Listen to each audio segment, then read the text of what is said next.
যে নারী তিনটি কাজ করবে আল্লাহ পাক রব্বুল আলামিন এত পরিমাণে ধন সম্পদ ওই নারীকে দিবেন, সবাই দেখে আফসোস করবে যে মহিলা মা বোনেরা এই তিনটি কাজ করবে, আল্লাহ তাআলা তাদের প্রতি রাজি সন্তুষ্ট থাকবেন, খুশি হয়ে ধন দৌলত সম্মান মর্যাদা যা চাইবে আল্লাহ তাআলা তাই দিবেন। আর ওই মহিলা এবং নেককার মেয়েরা যারা তিনটি কাজ করবে, যে পরিবারেই যাবে আল্লাহর পক্ষ থেকে রহমতের বাড়ি দ্বারা নাজিল হবে। আল্লাহ রাব্বুল আলামিন নারীদের মর্যাদা শ্রেষ্ঠ করে দিয়েছেন। রাসূলুল্লাহ সাল্লাল্লাহু আলাইহি ওয়াসাল্লাম হাদিসের মধ্যে বলেছেন, আদ-দুনিয়া কুল্লুহা মাতা' ওয়া খায়রুল মাতা'id দুনিয়া ইমরাতুস সালিহা। আল্লাহর রসুল বলেন, হে দুনিয়ার মানুষ শোনো, একজন নেককার নারীর মর্যাদা কতটুকু। হাদিসটি বলেছেন তিনি যিনি আল্লাহর রসুল, সমস্ত নবীদের নবী। তিনি তো এমন রসুল 63 বছর জিন্দেগিতে একটি মিথ্যা কথাও যিনি বলেননি, তিনি নারীদের মর্যাদা সম্পর্কে হাদিসটি বলেছেন। আল্লাহর নবী বলেন, আদ-দুনিয়া কুল্লুহা মাতা' ওয়া খায়রুল মাতা'id দুনিয়া ইমরাতুস সালিহা। গোটা দুনিয়ার মধ্যে যা কিছু আছে, ঘর বাড়ি দালান কোঠা স্বর্ণ মুদ্রা টাকা পয়সা হীরা মণি মুক্তা যা কিছু আছে, সবগুলাকে যদি একত্রিত করা হয়, আর প্রিয় নবী মুহাম্মদ সাল্লাল্লাহু আলাইহি ওয়াসাল্লাম বলেন, আরেকজন নেককার নারীর মর্যাদা হচ্ছে সমস্ত দুনিয়ার যা কিছু আছে সব থেকে বেশি হলো মর্যাদা একজন নেককার নারীর। সুবহানাল্লাহি ওয়া বিহামদিহি। নেককার নারী চেনার জন্য, নেককার নারী হওয়ার জন্য 4টি গুণ থাকা লাগবে। মহিলা মা বোনেরা ভালো করে শুনুন, নেককার নারী হওয়ার জন্য 4টি গুণ থাকা লাগবে। এটি বলেছেন প্রিয় নবী মুহাম্মদ সাল্লাল্লাহু আলাইহি ওয়াসাল্লাম। নবীজি বলেন, এই 4টি কাজ যে নারী করবে আল্লাহর জান্নাতে হাসতে হাসতে প্রবেশ করবে। আর ওই নারী হচ্ছে নেককার। 1 নাম্বার, যারা 5 ওয়াক্ত নামাজ পড়বে। 2 নাম্বার হচ্ছে রমাদান মাসের রোজা রাখবে। 3 নাম্বার হচ্ছে স্বামীর খেদমত করবে। 4 নাম্বার হচ্ছে লজ্জাস্থানের হেফাজত করবে।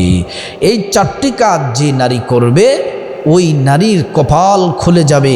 ওই নারী হচ্ছে মোমেনা আবেদা সালেহা। আল্লাহ তাআলা খুব পছন্দ করেন ওই নারীকে। প্রিয় দিনদার ইমানদার মুসলিম ভাই ও বোন, এই 3টি কাজ যে নারী করবে তার কপাল খুলে যাবে। এত পরিমাণে রব্বুল আলামিন সম্পদ দিবেন, সম্মান দিবেন, রিজিক দিবেন। আল্লাহ তাআলা তার উপর রহমতের বাড়ি দ্বারা নাজিল করবেন। 1 নাম্বার হলো, যে নারী ফজরের নামাজ আদায় করবে, 5 ওয়াক্ত নামাজ পড়বে, অবশ্যই পড়বে সময় মতো। আল্লাহ কোরআনে বলছেন, ইন্নাস সালাতা কানাত আলাল মুমিনিনা কিতাবাম মাওকুতা। আল্লাহ রাব্বুল আলামিন বলছেন, তোমরা সময় মতো নামাজ পড়ো। ও আমার মা বোনেরা, সময় মতো নামাজ পড়বেন। ফজরের সময় ফজর, জোহরের সময় জোহর, আসরের সময় আসর, মাগরিবের সময় মাগরিব, এশারের সময় এশা, ফজরের সময় যথা সময়ে নামাজ পড়তে হবে। অধিকাংশ মহিলারা ঘুমের জন্য ফজরের নামাজ পড়ে না, ফজরের নামাজ পড়তে চায় না, তাদের অন্তরে আল্লাহর ভয় নাই। যারা ফজরের নামাজ না পড়ে আল্লাহ তাদের প্রতি রাগ গুসা হয়ে থাকেন। অথচ আল্লাহ কোরআনে বলছেন, ওয়াল ফাজরি ওয়া লায়ালিন আশরি ওয়াশ শাফঈ ওয়াল ওয়াতর। আল্লাহ রাব্বুল আলামিন কোরআনুল কারীমে বলছেন, ফজর নিঃশ্বাস ছাড়ে, আর ফজরের নিঃশ্বাসটা হচ্ছে স্নিগ্ধ জান্নাতি নিঃশ্বাস। এটা মুনাফিকের গায়ে লাগে না, কাফের বেঈমানদের গায়ে লাগে না। ফজরের নিঃশ্বাস লাগে একমাত্র মুমিন মুত্তাকি সালেহ বান্দা বান্দীদের গায়ে। আল্লাহু আকবার। প্রিয় দিনদার ইমানদার মুসলিম ভাই ও বোন, ফজরের নামাজের এত দাম, এত দাম। নবীজির প্রিয়তমা স্ত্রী আমাদের আম্মা জান আয়েশা সিদ্দিকা রাদিয়াল্লাহু আনহা আল্লাহর রাসূলকে জিজ্ঞেস করলেন, ওগো আল্লাহর নবী সাইয়্যিদুল মুরসালিন, ফজরের নামাজের ফজিলত সম্পর্কে আমাদেরকে অবহিত করুন। আল্লাহর নবী বললেন, আয়েশা, ফজরের 2 রাকাত সুন্নতের এত দাম, এত মর্যাদা, এত শ্রেষ্ঠত্ব। ফজরের 2 রাকাত সুন্নত গোটা দুনিয়াতে যা কিছু আছে সব কিছু থেকে দামি হলো ফজরের 2 রাকাত সুন্নাত। আল্লাহর নবী সাল্লাল্লাহু আলাইহি ওয়াসাল্লাম হাদিসের মধ্যে আরো বলেন, যে ব্যক্তি ফজরের 4 রাকাত নামাজ পড়লো, 2 রাকাত সুন্নাত, 2 রাকাত ফরজ, এই 4 রাকাত নামাজ যারা আদায় করলো, পুরুষ যারা জামাতে আদায় করলো, মহিলারা বাসার মধ্যে আদায় করলো, রব্বুল আলামিন বলেন ওই নারী পুরুষের জিম্মাদার আল্লাহ নিজে হয়ে যান। তাদের কোনো বিপদ হবে না, মুসিবত হবে না। আল্লাহ দয়া মায়া করে তাদেরকে হেফাজতে রাখবেন, তাদের প্রয়োজন পূরণ করে দিবেন। আল্লাহ রব্বুল আলামিন তাদের রিজিকের ফয়সালা করে দিবেন। আল্লাহু আকবার। প্রিয় নবী মুহাম্মদ সাল্লাল্লাহু আলাইহি ওয়াসাল্লাম আরো বলেন, যে ব্যক্তি, সাহাবীদেরকে বলেন, এই সাহাবীরা, কোনো ব্যক্তির বাড়ির সামনে, ঘরের সামনে যদি নদী থাকে, ওই নদীতে যদি দৈনিক 5 বার গোসল করে শরীরের মধ্যে কোনো ময়লা থাকবে কি? সাহাবী কেরাম আজমাইন বললেন, ইয়া রাসূলুল্লাহ, 1 বার গোসল করলেই তো ময়লা থাকে না, আর 5 বার গোসল করলে শরীরের মধ্যে ময়লা থাকার কোনো সম্ভাবনা নেই, কোনো সম্ভাবনা নাই। আল্লাহর রাসূল সাল্লাল্লাহু আলাইহি ওয়াসাল্লাম বললেন, আমার কোনো উম্মত যদি, আল্লাহর কোনো বান্দা বান্দি যদি দৈনিক 5 ওয়াক্ত নামাজ পড়ে, তাদের শরীরের মধ্যে কোনো গুনাহ থাকবে না।